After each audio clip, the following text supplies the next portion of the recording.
Hello friends, स्वागत है हमारे चैनल ट्यूटोरियल प्लानट में। अभी हमने बताया था कि अभी टॉपिक चल रहा है इंग्लिश में आपके ही कोर्स का। इंग्लिश में एक लाइन दिया रहेगा, उसके बारे में आपको इंग्लिश में थोड़ा डिटेल्स करके डिस्कस करना है। तो आज का जो लाइन है वो है फैमिली को लेकर के।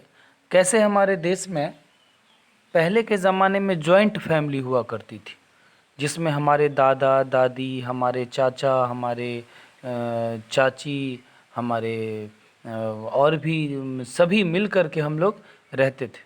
लेकिन अब क्या हो गया, अब ये जो दुनिया है वो एडवांस हो चुकी है। हम भी यूरोप की सभ्यता संस्कृति को अपना करके जॉइंट फैमिली को लगभग हमने अपने भारत में ख़त्म कर दिया है। अब बहुत ही कम परिवार बचे हैं, वो भी गांव में, जो जॉइंट फैमिली में रहते हैं। तो उसी पर आज चर्चा है। अब क्या हो गया है कि आजकल के बच्चे क्या करते हैं, दादा दादी को वृद्धाश्रम में छोड़ देते हैं, ठीक है। चाचा चाची अपना अलग से परिवार बना लेते हैं, अलग से सेपरेट हो जाते हैं। और मम्मी पापा और हम दो, हमारे दो मम्मी पापा और बेटा बेटी, ये चार लोग रह जाते हैं फैमिली में। उसमें से भी क्या होता है कि एक चला जाता है, बेटा चला जाता है कहीं पे पढ़ने के लिए, बेटी चली जाती है कहीं पे पढ़ने के लिए। अब दो लोग बच जाते हैं घर में, मम्मी और पापा। ऐसे में बहुत दिक्कत होता है। उसी के बारे में आज हम लोग डिस्कस करेंगे, ठीक है।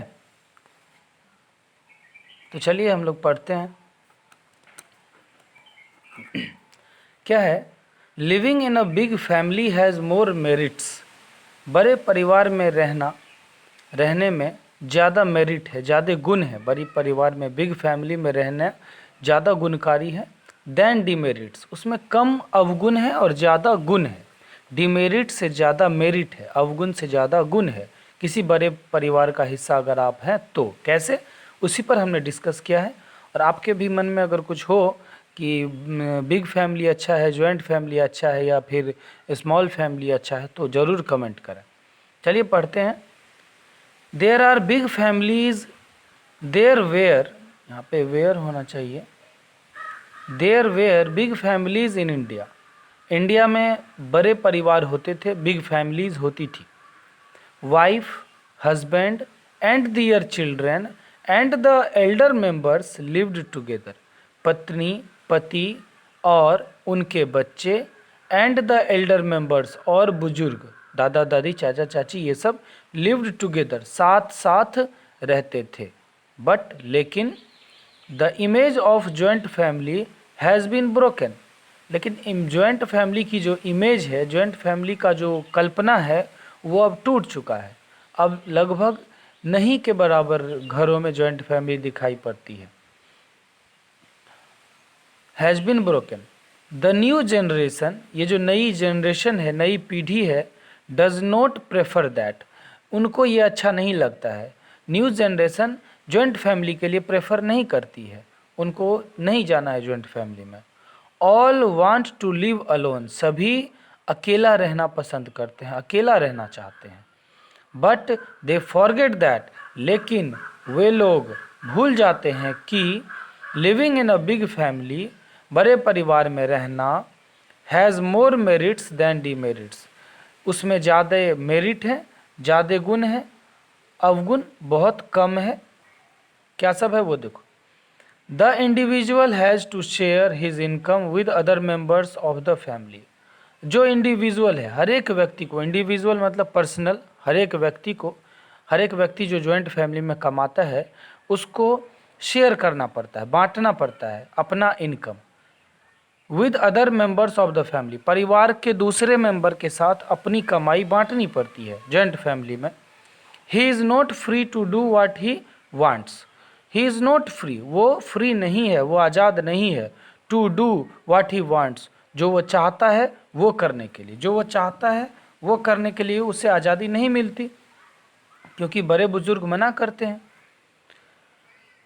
बट लेकिन ड्यूरिंग द बैड डेज, लेकिन जब बुरे दिन आते हैं, he gets no one to support him, वो किसी को भी अपने सपोर्ट में नहीं पाता है, कोई उसे सपोर्ट करने के लिए नहीं आता है। अकेला आप जब रहते हैं तो कौन आपका सपोर्ट करेगा, आप बड़े परिवार में रहेंगे तो कितनी भी बड़ी मुसीबत आती है तो लोग उसे सब मिल करके उस मुसीबत से बच ही जाते हैं, एक से भले दो होते हैं।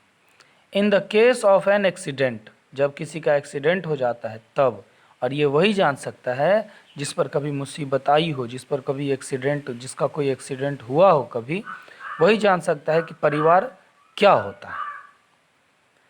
और इन सीरियस डिजीजेज, और जब कोई गंभीर बीमारी हो जाए तब, he gets no one to look after him, वो पाता है कि कोई भी उसकी देखभाल करने के लिए, लुक आफ्टर मतलब देखभाल करना, कोई उसकी देखभाल करने के लिए नहीं है। एन इंडिविजुअल, एक अकेले आदमी को, has to do everything by himself, has to do everything, सब कुछ करना पड़ता है, बाय हिमसेल्फ, खुद से। Children in single family fail to get due love and affection, single family में अगर अकेला परिवार है तो उसमें बच्चे को पूरा प्यार नहीं मिल पाता है, सिर्फ माँ बाप का प्यार मिलेगा, वो नहीं जान पाएगा कि चाचा चाची, चचेरा भाई, चचेरी बहन, दादा दादी का प्यार क्या होता है, उसे सिर्फ माँ बाप का प्यार मिल सकता है। और बच्चे का जो एक होता है ऑल राउंड डेवलपमेंट उसके माइंड का, वो ऑल राउंड डेवलपमेंट नहीं हो पाएगा। यही कारण है कि पहले के बच्चे बहुत उनका दिमाग बहुत तेज होता था, क्योंकि वो बहुत बड़े फैमिली में खेलते थे, घुलते थे, मिलते थे। लेकिन अब जो होता है कि एक ही घर में वो रहता है बच्चा, अब एक ही दो व्यक्ति से मिलता है, माँ बाप से मिलता है, लोगों से नहीं घुल मिल पाता बचपन से, इसलिए उसकी जो सोच है वो नैरो थिंकिंग हो जाती है। लेकिन पहले के लोग, अब देख सकते हैं कितने बड़े बड़े विद्वान, कितने बड़े बड़े पंडित हुए पहले के ज़माने में, यही कारण सब था। इन शॉर्ट, संक्षेप में अगर हम कहें, living in a big family has more merits than demerits, बड़े परिवार में रहना जो है वो ज़्यादा गुणकारी है, डीमेरिट बहुत कम है।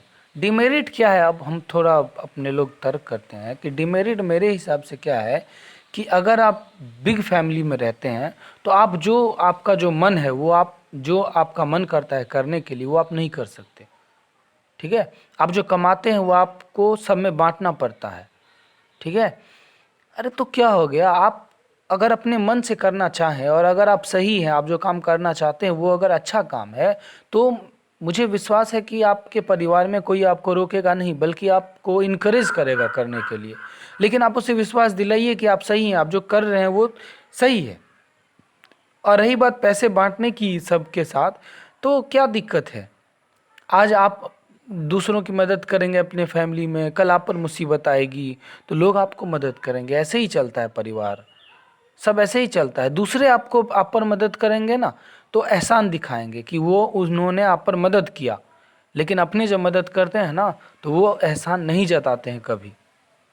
अपने आपके माता पिता, हमारे माता पिता हम पर कभी एहसान नहीं जताते हैं कि मैंने तुम, लेकिन अगर आपको किसी दूसरे ने अगर आपको एक सप्ताह भी अपने घर में रख लिया, एक महीना भी आपको अगर उसने आपका खर्चा उठाया, आपको मतलब समझ लीजिए कि आपको खाना पीना सब कुछ किया ना, तो ज़िंदगी भर आपको कोसेगा कि मैंने तुम्हें एक महीना तक तुम्हें पाला था, अपने पास रखा था। लेकिन आपके माता पिता कई साल, कम से कम 20 साल तक तो रखता ही है आपको, 20 साल तक आपको पालते हैं, लेकिन वो कभी आप पर एहसान नहीं जताते। इसलिए परिवार बहुत ही ज़रूरी है, अपने परिवार के साथ कभी मत टूटना चाहिए, परिवार के साथ मिलजुल कर रहना चाहिए, ठीक है। और भी अगर आपके मन में कुछ आए तो कमेंट करें, थैंक यू। और चैनल को सब्सक्राइब कर दें, वीडियो को लाइक करें, ऐसे ही टॉपिक लाता रहूँगा। और इंग्लिश में उसमें सीखेंगे कि कैसे एक लाइन पर हम लोग लिख सकते हैं, ज़्यादा से ज़्यादा लिख सकते हैं, इस पर आपकी राइटिंग स्किल्स भी बढ़ेंगी। Thank you so much, bye bye, take care.